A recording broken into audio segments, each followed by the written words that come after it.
الحمد لله نحمده ونستعينه ونستغفره ونعوذ بالله من شرور أنفسنا ومن سيئات أعمالنا من يهده الله فلا مضل له ومن يضلل فلا هادي له وأشهد أن لا إله إلا الله وحده لا شريك له وأشهد أن محمدا عبده ورسوله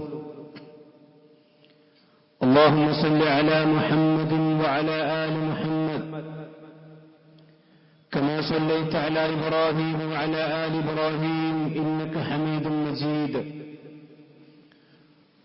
اللهم بارك على محمد وعلى آل محمد كما باركت على إبراهيم وعلى آل إبراهيم إنك حميد مجيد أما بعد فإن أصدق الحديث كتاب الله وخير الهدي هدي محمد صلى الله عليه وسلم وشر الأمور محدثاتها وكل محدثة بدعة وكل بدعة ضلالة وكل ضلالة في النار يا أيها الذين آمنوا اتقوا الله حق تقاته ولا تموتن إلا وأنتم مسلمون يا أيها الناس اتقوا ربكم الذي خلقكم من نفس واحدة وخلق منها زوجها وبث منهما رجالا كثيرا ونساء واتقوا الله الذي تساءلون به والأرحام إن الله كان عليكم رقيبا يا أيها الذين آمنوا اتقوا الله وقولوا قولا سديدا يصلح لكم أعمالكم ويغفر لكم ذنوبكم ومن يطع الله ورسوله فقد فاز فوزا عظيما ബഹുമാനരായ സത്യവിശ്വാസികളെ വിശ്വാസിനികളെ, അല്ലാഹു സുബ്ഹാനഹു വ തആലയുടെ നിയമനിർദ്ദേശങ്ങൾ ജീവിതത്തിലുടനീളം പാലിച്ചുകൊണ്ട് തഖ്വയുള്ളവരായി ജീവിക്കുവാൻ നാം ഓരോരുത്തരും ശ്രദ്ധിക്കണം എന്ന് ഓർമ്മപ്പെടുത്തുകയാണ്, വസിയത്ത് ചെയ്യുകയാണ്. പരിശുദ്ധമായ ഹജ്ജ് കർമ്മം നിർവഹിക്കുവാനായി ലോകത്തിന്റെ വിവിധ ദിക്കുകളിൽ നിന്ന്, രാജ്യങ്ങളിൽ നിന്ന് ലക്ഷക്കണക്കിന് മുസ്ലിമീങ്ങൾ മക്ക രാജ്യത്ത് എത്തിക്കഴിഞ്ഞു. ഹജ്ജിന് പങ്കെടുക്കാൻ സാധിക്കാത്തവരെ സംബന്ധിച്ചിടത്തോളം അവർക്ക് ചെയ്യാവുന്ന ഒരു പ്രധാനപ്പെട്ട ഇബാദത്താണ് ഉദ്ഹിയ്യത്ത്, ബലികർമ്മം എന്നുള്ളത്.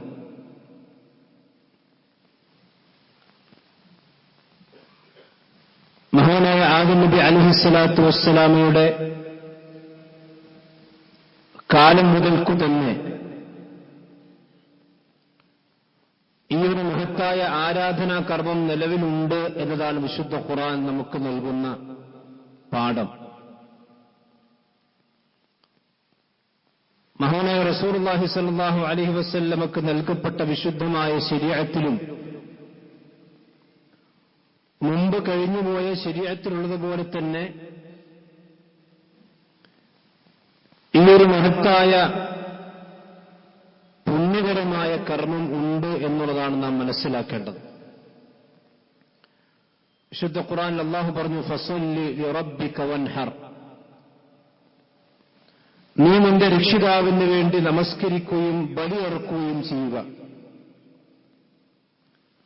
ബലികർമ്മത്തെ അല്ലാഹു സുബ്ഹാനഹു വ തആല നമസ്കാരവുമായി കൊണ്ടാണ് ബന്ധിപ്പിച്ചിട്ടുള്ളത് എന്നത് തന്നെ അതിന്റെ പ്രാധാന്യവും മഹത്വവും നമുക്ക് മനസ്സിലാക്കി തരുന്നുണ്ട്.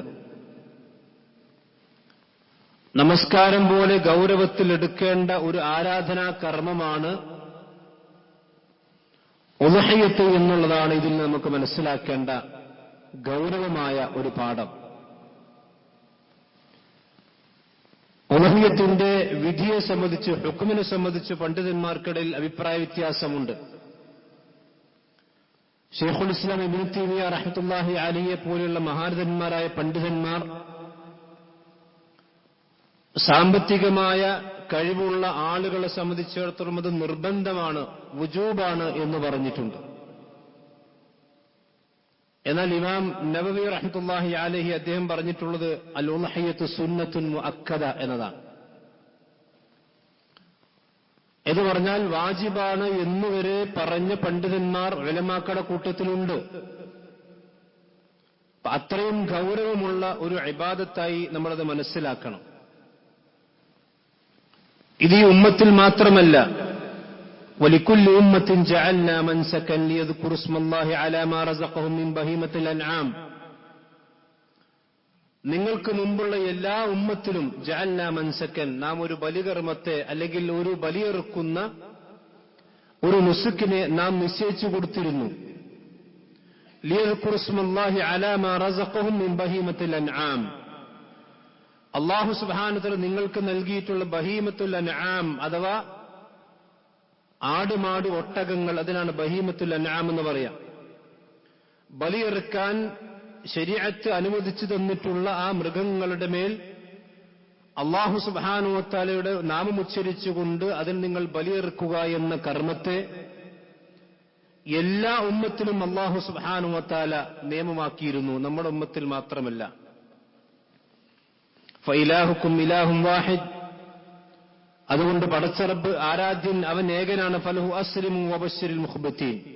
അല്ലാഹുവിലേക്ക് ഖേദിച്ചു മടങ്ങുന്ന ആളുകൾക്ക് നബിയെ നിങ്ങൾ സന്തോഷവാർത്ത അറിയിച്ചു കൊടുക്കുക. ഹജ്ജിന്റെ കർമ്മമായിക്കൊണ്ട്, അതിന്റെ ഭാഗമായിക്കൊണ്ട്, പ്രത്യേകിച്ചും തമത്തു പോലുള്ള ഹജ്ജുകൾ നിർവഹിക്കുകയാണെങ്കിൽ നിർബന്ധമായിക്കൊണ്ട് ബലിയെറുക്കണം.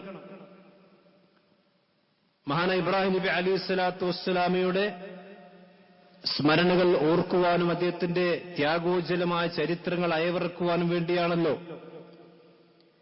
ഈ ഒരു മഹത്തായ ബലികർമ്മത്തെ നമ്മൾ അനുഷ്ഠിച്ചുകൊണ്ടിരിക്കുന്നത്. വിശുദ്ധ ഖുർആൻ സൂറത്തു സാഫാത്തിൽ ഇത് കൃത്യമായി വിശദീകരിച്ചിട്ടുണ്ട്. ഇന്നി അറ ഫിൽ മനാമി അന്നി അദ്ബഹുക ഫൻദുർ മാദാ തറ. എന്റെ പുന്നാര മകനെ, ഞാൻ നിന്നെ അറുക്കുന്നതായിക്കൊണ്ട് സ്വപ്നത്തിൽ കണ്ടിരിക്കുന്നു, നിന്റെ അഭിപ്രായം എന്താണ്? ഖാല യാ അബതി ഫഅൽ മാ തുഅ്മർ. അല്ലയോ പിതാവേ, താങ്കളോട് എന്താണോ കൽപ്പിക്കപ്പെട്ടത് താങ്കൾ നിർവഹിച്ചുകൊള്ളുക. സതജിദുനി ഇൻഷാ അല്ലാഹു മിനസ് സാബിരീൻ. അല്ലാഹുവിന്റെ അടുക്കൽ ക്ഷമാലുക്കളുടെ കൂട്ടത്തിൽ നിങ്ങൾക്ക് എന്നെ കണ്ടെത്താം. അങ്ങനെ ഫലമ്മ അസ്ലമ വതല്ലഹു ലിൽ ജബീൻ. അവർ രണ്ടുപേരും അല്ലാഹുവിന്റെ കൽപ്പനയ്ക്ക് കീഴൊതുങ്ങുകയാണ്. പിതാവും പുത്രനും അല്ലാഹുവിന്റെ കൽപ്പനയ്ക്ക് കീഴൊതുങ്ങി പിതാവ് അറുക്കാനും മകൻ അറുക്കപ്പെടാനും തയ്യാറായി അവർ തറയിൽ തലവെച്ച് കിടക്കുകയാണ്. വനാദൈനഹു യാ ഇബ്രാഹിം ഖദ് സദ്ദഖ്ത റുഅ്യ. ആ സന്ദർഭത്തിലാണ് നാം ഇബ്രാഹിമിനെ വിളിച്ചു, താങ്കളുടെ സ്വപ്നത്തെ താങ്കൾ സാക്ഷാത്കരിച്ചിരിക്കുന്നു. ഇന്ന കദാലിക നജ്സിൽ മുഹ്സിനീൻ. അപ്രകാരമാണ് നാം മുഹ്സിനുകളായ ആളുകൾക്ക് പ്രതിഫലം കൊടുക്കുക. ഹാദാ ലഹുവൽ ബലാഉൽ മുബീൻ. ഇത് തന്റെ മകനായ ഇസ്മായിൽ നബി അറുത്ത് അദ്ദേഹത്തിന്റെ ചോര ചിന്താൻ വേണ്ടിയായിരുന്നില്ല, നേരെ മറിച്ച് ഹാദാ ലഹുവൽ ബലാഉൽ മുബീൻ. ഇത് വളരെ വ്യക്തമായ ഒരു പരീക്ഷണമായിരുന്നു. ഇബ്രാഹിം നബി അലൈഹി സ്വലാത്തു വസ്സലാമയോട് മകനെ അറുക്കാൻ വേണ്ടി പറഞ്ഞത് അള്ളാഹു അദ്ദേഹത്തെ പരീക്ഷിച്ചതാണ്. അതല്ലാതെ ഇസ്മായിൽ നബിയുടെ ചോര ചിന്തി അതിലൂടെ പടച്ചറബിന്റെ തൃപ്തി കിട്ടാനല്ല, ഒരു നരബലി നടക്കാനല്ല, നേരെ മറിച്ചതൊരു അള്ളാഹുവിന്റെ പരീക്ഷണമാണ്. വഫദൈനാഹു ബിദിബ്ഹിൻ അളീം. അങ്ങനെ ബലിയറുക്കാൻ വേണ്ടി ഒരു മൃഗത്തെ നാം അദ്ദേഹത്തിന് പകരം കൊടുക്കുകയും ചെയ്തു. ഈ ഒരു ചരിത്രം അയവിറക്കാൻ വേണ്ടിയാണ് അല്ലാഹു സുബ്ഹാനഹു വ തആല നമ്മോട് ഹജ്ജിന്റെ കർമ്മങ്ങളിലും ഇനി ഹജ്ജ് നിർവഹിക്കാത്ത ആളുകളെ സംബന്ധിച്ചിടത്തോളം അത് നിർവഹിക്കാൻ വേണ്ടി പറഞ്ഞു. അതിന്റെ ഗൗരവം പലപ്പോഴും ആളുകൾ വേണ്ടത്ര ഉൾക്കൊണ്ടിട്ടില്ല എന്നുള്ളതൊരു ഖേദകരമായ വസ്തുതയാണ്. ഞാനൊറ്റ ഹദീസ് മാത്രം ആ വിഷയത്തിൽ പറയാം. നബി സല്ലല്ലാഹു അലൈഹി വസല്ലം പറഞ്ഞ ഹദീസിൽ കാണാം, അത് ഇബ്നു മാജഹ് ഉദ്ധരിച്ചിട്ടുള്ള ഇമാം ശൈഖ് നാസറുദ്ദീൻ അൽബാനി അദ്ദേഹത്തിന്റെ ജാമിഉ സ്വഹീഹായി രേഖപ്പെടുത്തിയുള്ള ഹദീസാണ്. നബി സല്ലല്ലാഹു അലൈഹി വസല്ലം പറഞ്ഞു, വമൻ ലഹു സഅതുൻ വലം യുളഹി. ഉളഹിയത്ത് ചെയ്യാൻ, ബലികർമ്മത്തിൽ പങ്കെടുക്കാൻ, അത് സ്വന്തമായിട്ടോ ഷെയറായിട്ടോ എങ്ങനെയായിട്ടാണെങ്കിലും അത് പങ്കെടുക്കാൻ അവന് സഅത്തുണ്ട്, വിശാലതയുണ്ട്, സാമ്പത്തിക ശേഷിയുണ്ടെങ്കിൽ എന്നിട്ടും അവൻ ഉളഹയ്യത്തിൽ പങ്കെടുക്കുന്നില്ലെങ്കിൽ ഫലാ യഖ്റുബന്ന മുസല്ലാന, അവൻ ബലികർമ്മത്തിന്റെ ശേഷമുള്ള അല്ലെങ്കിൽ ഈദുൽ അദ്ഹയിൽ പങ്കെടുക്കാൻ വേണ്ടി നമ്മുടെ മുസല്ലയിലേക്ക് അവൻ അടുത്തേക്ക് വരേണ്ടതില്ല എന്നുവരെ നബി സല്ലല്ലാഹു അലൈഹി വസല്ലമ പറഞ്ഞതായിക്കൊണ്ട് പ്രവാചകൻ ഉദ്ധരിക്കപ്പെടുന്ന സ്വഹീഹ് ഹദീസിൽ നമുക്ക് കാണാൻ കഴിയും. അതിന്റെ ഗൗരവം സഹോദരന്മാരെ നമ്മൾ മനസ്സിലാക്കണം. അതിന്റെ ഗൗരവം മനസ്സിലാക്കി അതനുസരിച്ചുകൊണ്ടുള്ള ചിന്തകൾ നമ്മുടെ അതിന് തയ്യാറെടുപ്പുകൾ എടുക്കേണ്ട സമയം കൂടിയാണ്. ഉദ്ഹിയ്യത്ത് ചെയ്യുമ്പോൾ ശ്രദ്ധിക്കേണ്ട ചില കാര്യങ്ങളുണ്ട്. ഏതൊരു ഇബാദത്താണെങ്കിലും ആ ഇബാദത്ത് അല്ലാഹു സുബ്ഹാനഹു വ തആല സ്വീകരിക്കാനുള്ള ചില നിബന്ധനകളുണ്ട്. ഇതിൽ ഏറ്റവും ഒന്നാമത്തെ നിബന്ധന എന്ന് പറഞ്ഞാൽ അവന്റെ നിയ്യത്ത് ശരിയാകണം. ഖുൽ ഇന്ന സ്വലാത്തി വനുസുകി വമഹ്യായ വമമാതി ലില്ലാഹി റബ്ബിൽ ആലമീൻ. നബി, നിങ്ങൾ പറയണം, എന്റെ നമസ്കാരവും എന്റെ ബലികർമ്മവും എന്റെ ജീവിതവും എന്റെ മരണവും അത് നാട്ടുകാർക്ക് വേണ്ടിയല്ല, അല്ലെങ്കിൽ വീട്ടുകാർക്ക് വേണ്ടിയല്ല, അല്ലെങ്കിൽ വേറെ ആർക്കെങ്കിലും വേണ്ടി, ലില്ലാഹി റബ്ബിൽ ആലമീൻ, രക്ഷിതാവായ ലോകത്തിന്റെ രക്ഷിതാവായ പടച്ചറബിന് വേണ്ടിയാണ്. അപ്പൊ നാം ബലിയെറുക്കുന്നതിന്റെ ലക്ഷ്യം അള്ളാഹുവിന്റെ തൃപ്തി മാത്രമായിരിക്കണം. നാം ഉളഹിയ്യത്തിൽ ഷെയർ ചേരുന്നുണ്ടെങ്കിൽ അതിന്റെ താല്പര്യം ഞാൻ ഇത്ര വലിയ പൈസക്കാരനാണ്, അല്ലെങ്കിൽ കുറച്ചൊക്കെ സാമ്പത്തിക ശേഷിയുള്ള ആളാണ്, ഞാനൊരു ഉരുവിനെ അറുത്തിട്ടില്ലെങ്കിൽ ആളുകളും ധരിക്കും എന്ന ചിന്ത ഉണ്ടായാൽ നമ്മുടെ ഉളഹിയ്യത്തും പൈസയും എല്ലാം ബാത്തിലാണ്. മാത്രമല്ല, ആ മനുഷ്യന്റെ തഖ്വയാണ് പടച്ചറബിന് ആവശ്യമുള്ളത്. ആ ബലിമൃഗത്തിന്റെ മാംസമോ അതിന്റെ രക്തമോ ഒന്നും പടച്ചറബിന് ആവശ്യമില്ല. ലൻ യനാലല്ലാഹ ലഹൂമുഹാ വലാ ദിമാഉഹാ വലാകിൻ യനാലുഹു തഖ്വാ മിൻകും. ശുദ്ധ ഖുർആൻ സൂറത്ത് ഹജ്ജിൽ പറയാണ്, ആ നിങ്ങൾ ബലിയെറുത്ത് നിങ്ങൾ രക്തം ചിന്തുന്ന മൃഗത്തിന്റെ രക്തം അല്ലാഹുവിന് ആവശ്യമില്ല, അതിന്റെ മാംസവും അല്ലാഹുവിന് ആവശ്യമില്ല. വലാകിൻ യനാലുഹു തഖ്വാ മിൻകും, ആ ബലിയെറുക്കുമ്പോൾ നിങ്ങളുടെ മനസ്സിലുള്ള തഖ്വ ഉണ്ടല്ലോ, അതാണ് അല്ലാഹുവിന് ആവശ്യം. ഈ ആയത്തിനെ ചില ആളുകൾ തെറ്റായി വ്യാഖ്യാനിച്ചുകൊണ്ട് പറയാറുണ്ട്, കണ്ടോ, ബലിയെറുക്കുന്നതിന്റെ ആവശ്യമില്ല എന്ന് പറഞ്ഞാൽ ബലി എന്ന് പറഞ്ഞാൽ അത് മൃഗബലിയല്ല, കാരണം ആ മൃഗത്തിന്റെ മാംസമോ രക്തമോ അല്ലാഹുവിന് ആവശ്യമില്ല എന്നുള്ള പറഞ്ഞിരിക്കുന്നു. അതുകൊണ്ട് ബലിയെറുക്കേണ്ടതില്ല, ബലിക്ക് പകരം സ്വതക്ക കൊടുത്താൽ മതി എന്ന് പറയുന്ന ചില ആധുനികന്മാരായ ആളുകളെ പഴപ്പിക്കുന്ന ചില വിവരദോഷികൾ നമുക്ക് കാണാൻ കഴിയും. അല്ലാഹു സുബ്ഹാനഹു വ തആല ഈ ആയത്തിൽ പറഞ്ഞത് നിന്റെ ആ ബലിമൃഗത്തിന്റെ രക്തവും മാംസവും അല്ലാഹുക്ക് ആവശ്യമില്ല എന്ന് പറഞ്ഞാൽ നീ ബലിയെറുക്കണ്ടെന്നല്ല, നേരെ മറിച്ച് ബലിയെറുക്കണം. ആ ബലിയെറുക്കുമ്പോൾ അതിന്റെ രക്തവും മാംസവും അല്ല പടച്ചറബിലേക്ക് എത്തുന്നത്.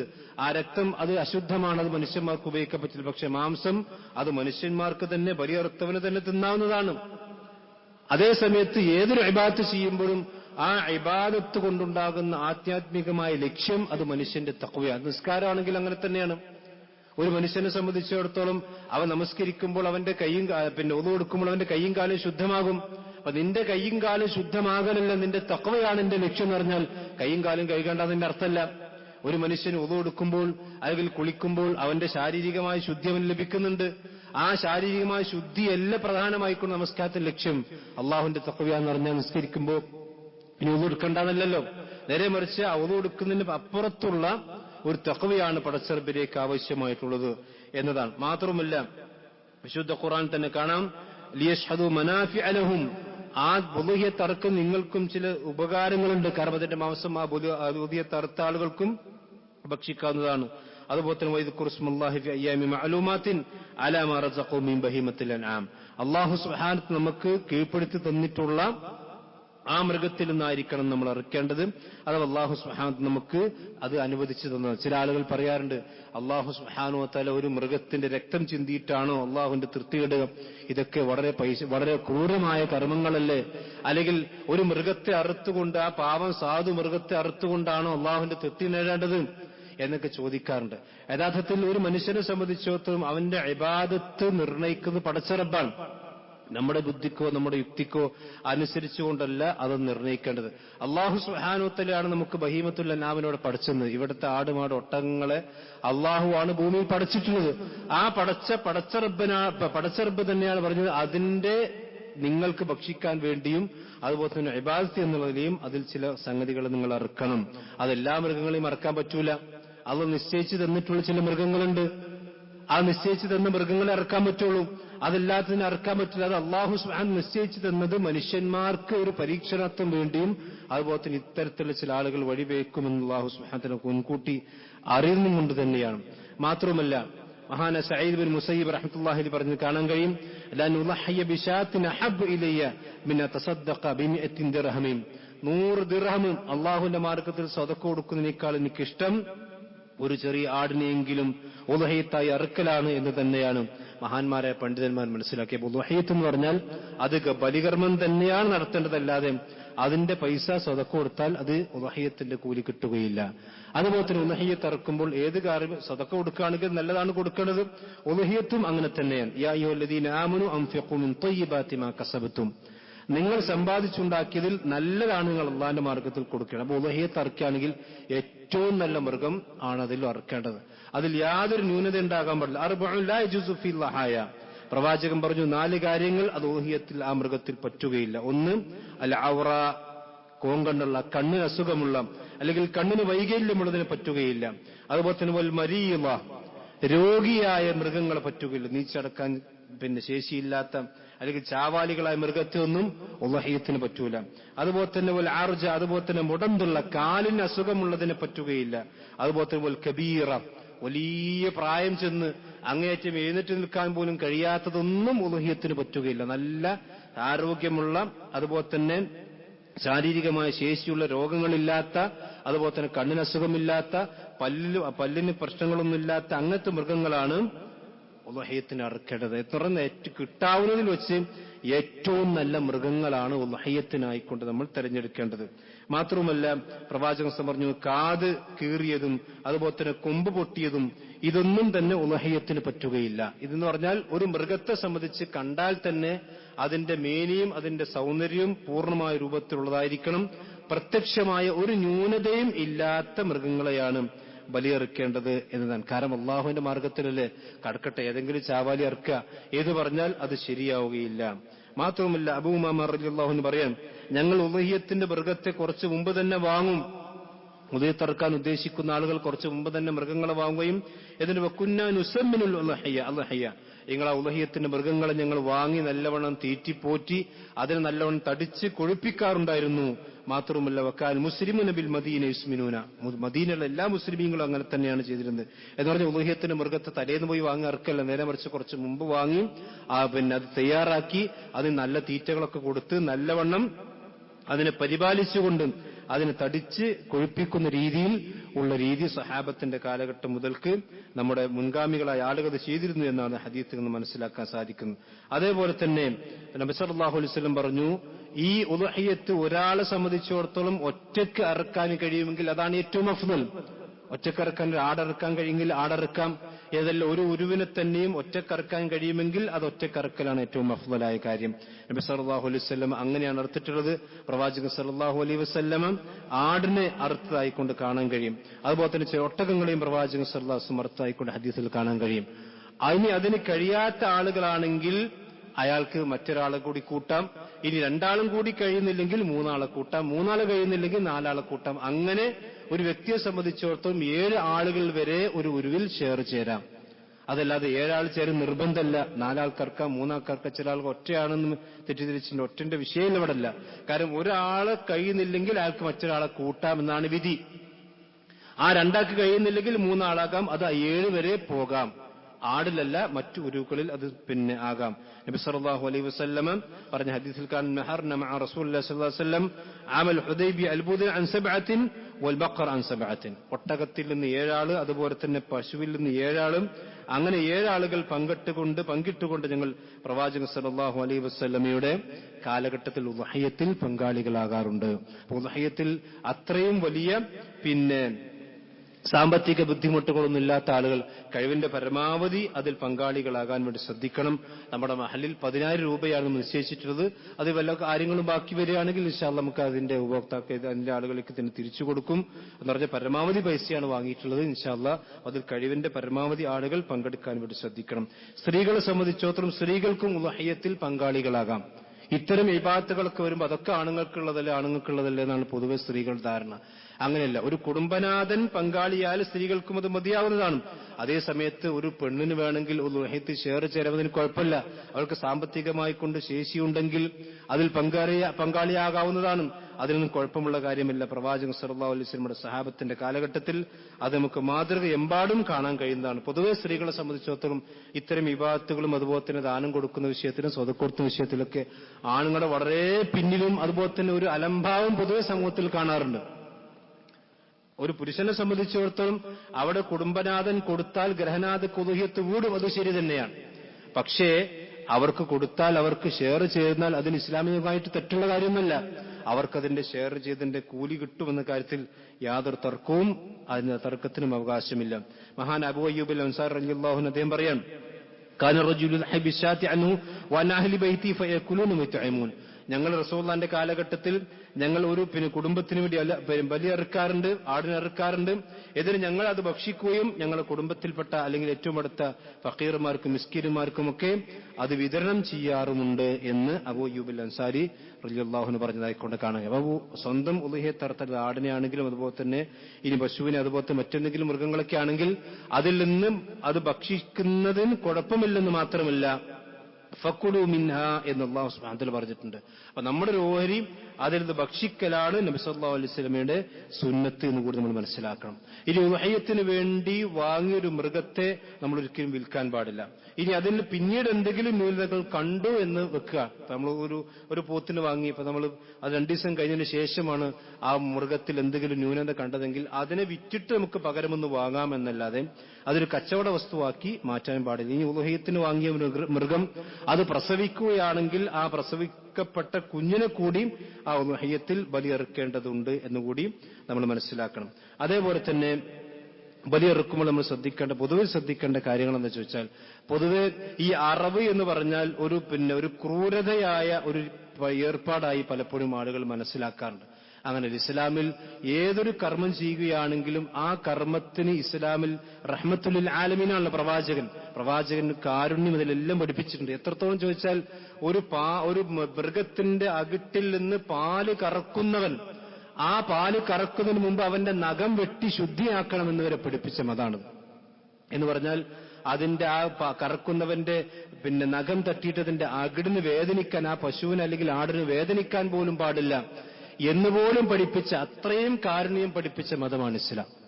അതുകൊണ്ട് തന്നെ ഒരു മൃഗത്തെ അറുക്കുമ്പോൾ ആ അറുക്കുന്നതിന്റെ വളരെ കൃത്യമായി നമ്മൾ അദബുകൾ പാലിക്കണം. അത് പ്രത്യേകിച്ച് ഉദ്ഹിയത്തിൽ കാണിക്കണം. പ്രവാചകൻ പറഞ്ഞു, ഫൈദാ ഖതൽതും ഫഅഹ്സിനുൽ ഖിത്ല.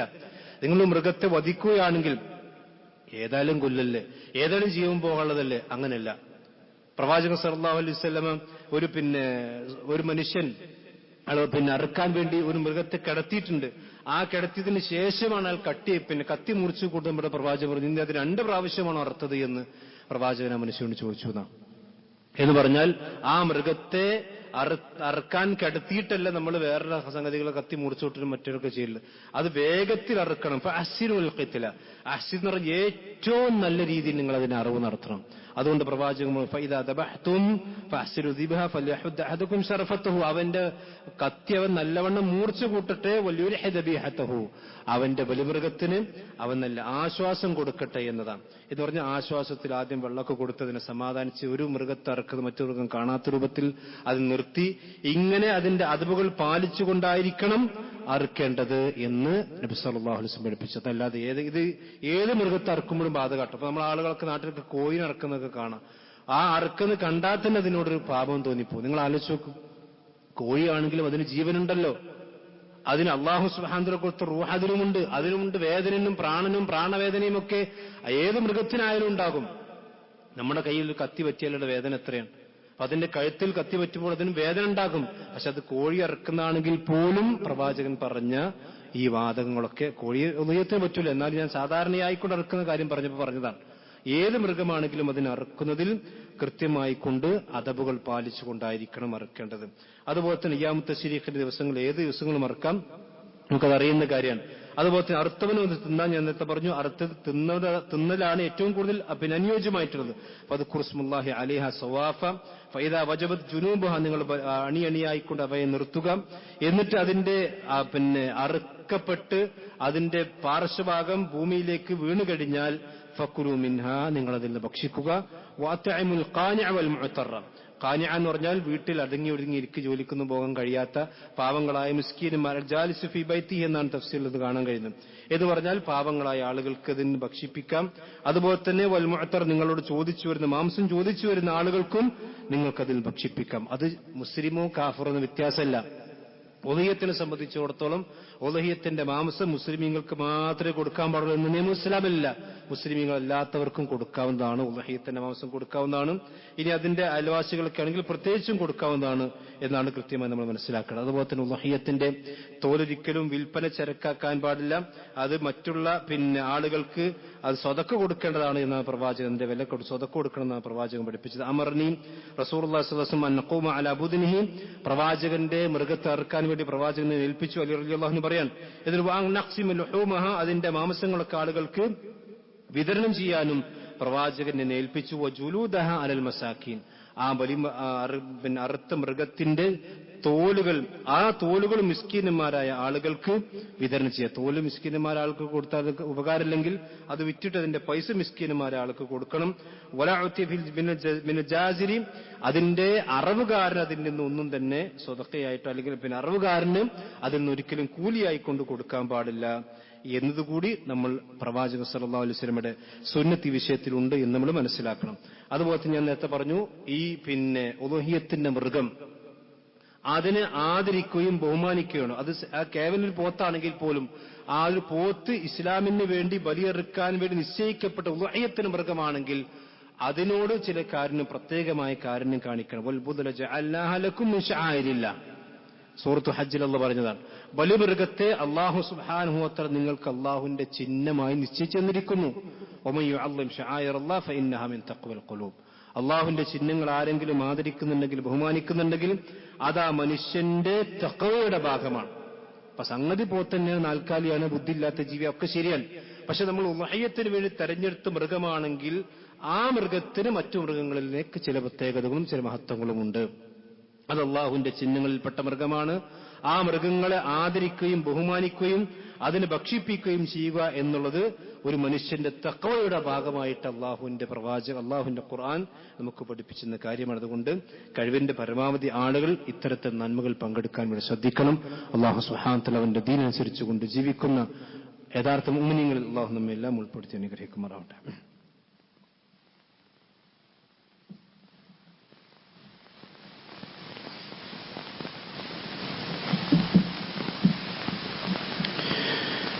إن الحمد لله والصلاة والسلام على رسول الله وعلى آله وصحبه أجمعين أما بعد.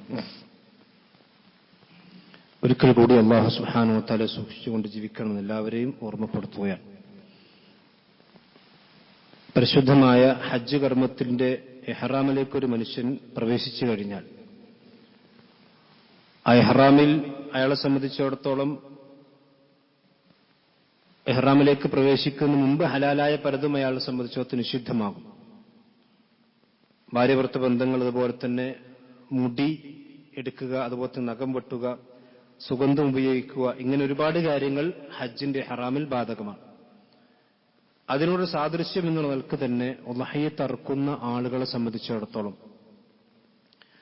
പ്രവാചകൻ സല്ലല്ലാഹു അലൈഹി വസല്ലമ പറഞ്ഞു, ഇദാ റഅയ്തും ഹിലാല ദിൽ ഹിജ്ജ വഅറാദ അഹദുക്കും അൻ യുളഹിയ, ദുൽഹിജ്ജ മാസത്തിന്റെ ഹിലാലിന് നിങ്ങൾ ആരെങ്കിലും കണ്ടാൽ അങ്ങനെ ഉളഹിയത്ത് ഉദ്ദേശിക്കുന്ന രീതിയിൽ, അഥവാ ഉളഹിയത്ത് അറുക്കാൻ വേണ്ടി ഒരാൾക്ക് ഉദ്ദേശമുണ്ട്, അങ്ങനെ ദുൽഹിജ്ജ മാസം പിറന്നു കഴിഞ്ഞാൽ ഫൽയുംസിക് അൻ ശഅരിഹി വഗ്ഫാരിഹി, പിന്നീട് അവന്റെ മുടികളിൽ നിന്ന് ഒന്നും തന്നെ, ശരീരത്തിന്റെ ഒരു ഭാഗത്തുള്ള മുടിയും അയാൾ എടുക്കാൻ പാടില്ല, അതുപോലെ തന്നെ അയാളുടെ നഖവും അയാൾ വെട്ടാൻ പാടില്ല. ഉളഹിയത്ത് ഉദ്ദേശിക്കുന്ന ആളുകളെ സംബന്ധിച്ചിടത്തോളം ദുൽഹിജ്ജ മാസത്തിലേക്ക് പ്രവേശിക്കുന്നതിന് മുമ്പ് തന്നെ മുടിയും അതുപോലെ നഖങ്ങളുമെല്ലാം സാധാരണ നമ്മൾ ഇഹ്റാമിലേക്ക് പ്രവേശിക്കുന്നതിന് മുമ്പ് ചെയ്യുന്നത് പോലെ തന്നെ ചെയ്യൽ പ്രവാചകൻ സല്ലല്ലാഹു അലൈഹി വസല്ലമയുടെ പ്രധാനപ്പെട്ട ഒരു സുന്നത്താണ്. ഇത് പ്രവാചകന്റെ ചര്യയിൽപ്പെട്ട റസൂലുള്ളാഹി സ്വല്ലല്ലാഹു അലൈഹി വസല്ലം സഹാബത്തൊക്കെ പഠിപ്പിച്ചെന്ന് മാതൃക കാണിച്ചൊരു കാര്യമാണ്. ഇനി വളരെ അത്യാവശ്യമുള്ളൊരു ഘട്ടം വന്നു, എന്തെങ്കിലും സർജറിയോ കാര്യങ്ങളൊക്കെ വന്നു കഴിഞ്ഞാൽ അത് ഇതിന് ബാധകമല്ല എന്നാണ് നമ്മൾ മനസ്സിലാക്കേണ്ടത്. കാരണം ഹാജിമാരോട്, ഹജ്ജ് എന്ന് പറയുന്ന മഹത്തായ കർമ്മം ചെയ്യുന്ന ഹാജിമാരോട് ഒരു താതാത്മ്യം പ്രാപിക്കുക എന്നുള്ളതാണ് അതിന്റെ ലക്ഷ്യമെന്ന് മഹാനബി ഇബ്നു ഉസൈമീൻ റഹ്മത്തുള്ളാഹി അലൈഹി പറഞ്ഞതായിക്കൊണ്ട് കാണാൻ കഴിയും. പിന്നെ പൊതുവെ നമ്മുടെ നാട്ടിൽ ഇപ്പോൾ വ്യാപകമായി കണ്ടുവരുന്ന രീതി എന്താ വെച്ചാൽ, പണ്ട് പിതാക്കന്മാരെ സംബന്ധിച്ചിടത്തോളം അഖീഖ അറക്കാൻ ആ പിതാവിന് കഴിഞ്ഞോളുന്നില്ല. അപ്പൊ നമ്മളെന്താ വെച്ചാൽ ഉളുഹിയ്യത്തിന്റെ നിയത്തും അഖീഖന്റെ നിയത്തും കൂടി ഒന്നിച്ച് ഉളുഹിയ്യത്തും അഖീഖയും കൂടി അറക്കുന്ന രീതി ഇപ്പൊ നമ്മുടെ നാട്ടിൽ ഇങ്ങനെ കുറച്ച് വ്യാപകമായി വരുന്നുണ്ട്. ഈ 2-3 ആളുകൾ ഈ വിഷയത്തിൽ എന്നോട് സംശയങ്ങൾ ചോദിക്കുന്നുണ്ട്. അപ്പൊ ഈ പ്രത്യേകിച്ച് നമ്മുടെ സമസ്തയുടെ മഹല്ലുകളിൽ ഈ അവിടുത്തെ ആളുകൾ, അവിടുത്തെ മൂലയമാര് അത് വ്യാപകമായി കടക്കുകയും എന്നിട്ട് കുട്ടികളുടെ ലിസ്റ്റ് ഇങ്ങനെ അഖീഖ അറക്കാന്റെ ലിസ്റ്റ് എന്നിട്ട് അത് ഉളുഹിയ്യത്തിന്റെ ലിസ്റ്റിലേക്ക് ചേർക്കുകയും ഇത് രണ്ടും കൂടി ഒന്നിച്ച് അറക്കുന്ന രീതി നമുക്ക് കാണാൻ കഴിയും. യഥാർത്ഥത്തിൽ അഖീഖ എന്ന് പറഞ്ഞാൽ അത് വേറെ ഇബാദത്താണ്, ഉളുഹിയ്യത്ത് വേറെ ഇബാദത്താണ്. ഒരു കുട്ടി ജനിച്ചു കഴിഞ്ഞാൽ ആ കുട്ടിയുടെ 7ാമത്തെ ദിവസത്തിൽ ആ കുട്ടിക്ക് വേണ്ടി അറക്കപ്പെടുന്ന അറിവിനാണ് അഖീഖ എന്ന് പറയാം. അത് ആൺകുട്ടിയാണെങ്കിൽ 2 ആട്, പെൺകുട്ടിയാണെങ്കിൽ 1 ആട്. അത് പിന്നീട് ഈ ഉളുഹിയ്യത്ത് ചെയ്യുമ്പോൾ അതിലേക്ക് കൂട്ടിക്കെട്ടുന്ന രീതി ഒരിക്കലും ഇസ്ലാമികമായിട്ട് ഒരു മാതൃകയും ഇല്ലാത്തതാണെന്ന് നമ്മൾ മനസ്സിലാക്കണം. ഉളുഹിയ്യത്ത് എന്ന് പറഞ്ഞാൽ അതിന് കാലം നിർണ്ണയിക്കപ്പെട്ടിട്ടുണ്ട്.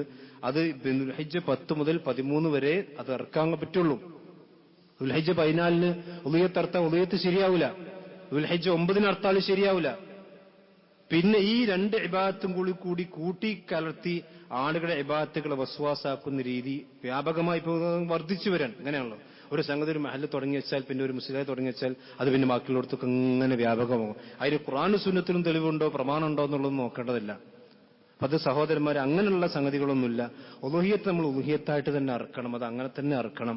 അഖീഖ എന്ന് പറഞ്ഞാൽ നമുക്കത് ഒരു പിതാവിനെ സംബന്ധിച്ചിടത്തോളം ആ കുട്ടി ജനിച്ച് 7ാമത്തെ ദിവസത്തിൽ ആ 7-ന് എന്തെങ്കിലും പ്രയാസങ്ങൾ ഇറക്കാനുണ്ടെങ്കിൽ അത് പിന്നീട് ഏത് ദിവസവും ആകാം.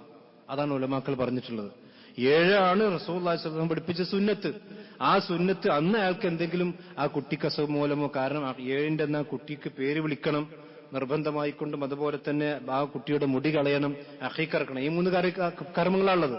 അതിനെന്തെങ്കിലും പ്രയാസം വന്നാൽ പിന്നെ ഒരു പ്രത്യേകത ഇല്ല, പിന്നെ ഏത് ദിവസം ചെയ്യാമെന്ന ഉലമാക്കൾ പറഞ്ഞു. അതേസമയത്ത് ഈ ഉളുഹിയ്യത്ത് അങ്ങനല്ല. അത് ദിവസം നിർണ്ണയിക്കപ്പെട്ടതാണ്, അതുപോലെ തന്നെ ഒരു നിർണ്ണയിക്കപ്പെട്ടതാണ്, അതിന്റെ സമയം നിർണ്ണയിക്കപ്പെട്ടതാണ്. ആ രീതിയിൽ തന്നെ ചെയ്യാൻ വേണ്ടി ശ്രദ്ധിക്കണം. 2 ഇബാദത്തുകളും കൂടി കൂട്ടിക്കെട്ടിയിട്ട് ഇബാദത്തുകൾ മുഴുവൻ ബാത്തിലാക്കുന്ന രീതി ഒരിക്കലും ഉണ്ടാകാൻ പാടില്ല. പിന്നെ ഇപ്പൊ കാണുന്നൊരു പൊതുവായ രീതി എന്താ വെച്ചാൽ, ഇപ്പൊ ഉത്തരേന്ത്യയിലൊക്കെ പോയിട്ട് ഉളുഹിയ്യത്ത് അറക്കുക, അതിന് ഇസ്ലാമിൽ തെറ്റുള്ള കാര്യം. പക്ഷേ ഏറ്റവും പ്രധാനപ്പെട്ടെന്ന് വെച്ചാൽ, ഇപ്പൊ നമ്മുടെ നാട്ടിൽ ഉളുഹിയ്യത്ത് അറക്കുമ്പോൾ കുറച്ച് സാമ്പത്തികമായിട്ട് കൂടി ഒരു 10,000, 9,000, 8,000 ഒക്കെ കൊടുക്കേണ്ടി വരും. നേരെ മറിച്ച് ഉത്തരേന്ത്യയിൽ ഉളുഹിയ്യത്തിലാണെങ്കിൽ ചിലപ്പോൾ 4,000, 5,000 ഒക്കെ കൊടുത്താൽ മതി. അപ്പൊ പൈസ ലാഭം നോക്കാൻ വേണ്ടി അവിടെ ഉളുഹിയ്യത്ത് അറക്കുക, അത് രീതി ശരിയല്ല. കാരണം നമ്മുടെ നാട്ടിൽ തന്നെ ആ ഭക്ഷിക്കാനുള്ള ആളുകളുണ്ട്, അല്ലെങ്കിൽ അതിന്റെ ആവശ്യക്കാരുണ്ടെങ്കിൽ അവിടെ തന്നെയാണ് കൊടുക്കേണ്ടത്. ഒരു മസ്ലഹത്തും കാര്യങ്ങളൊക്കെ ഉണ്ടെങ്കിൽ അവിടെ തീരെ ആളുകൾക്കൊന്നും ഇല്ലാത്തൊരു അവസ്ഥ ഉണ്ട്. ഇവിടെയാണെങ്കിൽ 100 കണക്കിന് മൃഗങ്ങൾ ഉളുഹിയ്യത്തുണ്ട്. അവിടെ നാട്ടിൽ അത് ഓവറാണ് എങ്കിൽ മാത്രമേ അതിനെ സംബന്ധിച്ച് ചിന്തിക്കേണ്ടതുള്ളൂ. അതല്ലാതെ അവിടേക്ക് കയറ്റി അയക്കുന്ന രീതി അതൊരു പ്രത്യേക മഹത്വമുണ്ടായിട്ട് നമ്മൾ ആരും മനസ്സിലാക്കേണ്ടതില്ല. അത് റസൂലുള്ളാഹി സ്വല്ലല്ലാഹു അലൈഹി വസല്ലമയിൽ നിന്ന് സ്ഥിരപ്പെട്ടു വന്നൊരു കാര്യമല്ല. അത് മസ്ലഹത്ത് അനുസരിച്ചുകൊണ്ട് ചില ഉലമാക്കൾ അങ്ങനെ ചെയ്യാമെന്ന് പറഞ്ഞതല്ലാതെ അതിൽ പ്രോത്സാഹിപ്പിച്ച് ആളുകൾ ചെയ്യേണ്ട ഒരു കർമ്മം കൂടിയല്ല എന്നും കൂടി നമ്മൾ മനസ്സിലാക്കണം. ഏതായിരുന്നാലും ഇത്തരത്തിൽ നന്മകളിൽ നമ്മളെല്ലാവരും പങ്കാളിയായി നേരത്തെ സൂചിപ്പിച്ചത് നമ്മുടെ മഹല്ലിൽ അതിന് സംഘടിതമായി ചെയ്യാനുള്ള സംവിധാനമുണ്ട്. ഒരു വ്യക്തിയെ സംബന്ധിച്ചിടത്തോളം ഷെയർ 10,000 രൂപയാണ് നമ്മൾ നിശ്ചയിച്ചിട്ടുള്ളത്. അതിന് വല്ലതും കുറവ് വരികയാണെങ്കിൽ അതിന്റെ ആളുകളിലേക്ക് ഇതിനെ തിരിച്ചു കൊടുക്കുന്നതുമാണ്. അതുകൊണ്ട് കഴിവാൻ പരമാവധി ആളുകൾ അതിൽ പങ്കെടുക്കാൻ വേണ്ടി ശ്രദ്ധിക്കണം എന്ന് ഓർമ്മപ്പെടുത്തുന്നു. അല്ലാഹു സുബ്ഹാനഹു വ തആല എല്ലാ നന്മകളിലും മുന്നേറുന്ന യഥാർത്ഥ മുഅ്മിനീങ്ങളിൽ അല്ലാഹു നമ്മെ നമ്മുടെ കുടുംബത്തെയും ഉൾപ്പെടുത്തി അനുഗ്രഹിക്കുമാറാവട്ടെ. നമ്മൾ അറിഞ്ഞും അറിയാതെയും സംഭവിച്ചു പോയ മുഴുവൻ തെറ്റുകുറ്റങ്ങളും ചെറുതും വലുതുമായ രഹസ്യവും പരസ്യവുമായ മുഴുവൻ തെറ്റുകുറ്റങ്ങളും അല്ലാഹു നമുക്കെല്ലാം പുറത്തു നൽകുമാറാവട്ടെ. നമ്മിൽ നിന്ന് മരണപ്പെട്ടു പോയ നല്ലവരായ നമ്മുടെ മാതാപിതാക്കൾ, നമ്മുടെ കൂട്ടുകുടുംബങ്ങൾ അല്ലാഹു അവർക്കെല്ലാം സ്വർഗ്ഗം നൽകി ആദരിക്കുമാറാവട്ടെ. അവരെ നമ്മെ നാളെ ജന്നാത്തുൽ ഫിർദൗസ് അല്ലാഹു ഒരുമിച്ച് കൂട്ടുമാറാവട്ടെ. ലോകത്തിന്റെ വിവിധ ഭാഗങ്ങളിൽ, പ്രത്യേകിച്ചും ഫലസ്തീനിലൊക്കെ നമ്മുടെ സഹോദരന്മാർ വലിയ പ്രയാസത്തിലാണ്, വലിയ ബുദ്ധിമുട്ടിലാണ്. അല്ലാഹു സുബ്ഹാനഹു വ തആല അവർക്ക് എല്ലാവിധ ഐശ്വര്യവും നൽകി അനുഗ്രഹിക്കുമാറാവട്ടെ. എല്ലാവിധ പ്രയാസങ്ങളിൽ നിന്നും ഇസ്ലാമിന്റെ ശത്രുക്കളുടെ ആക്രമണങ്ങളിൽ നിന്നും അല്ലാഹു സമുദായത്തെ രക്ഷിക്കുമാറാവട്ടെ. اللهم اغفر للمؤمنين والمؤمنات والمسلمين والمسلمات. اللهم اعز الاسلام والمسلمين واذل الشرك والمشركين. ربنا تقبل منا انك انت السميع العليم وتب علينا انك انت التواب الرحيم. آمين آمين برحمتك يا ارحم الراحمين.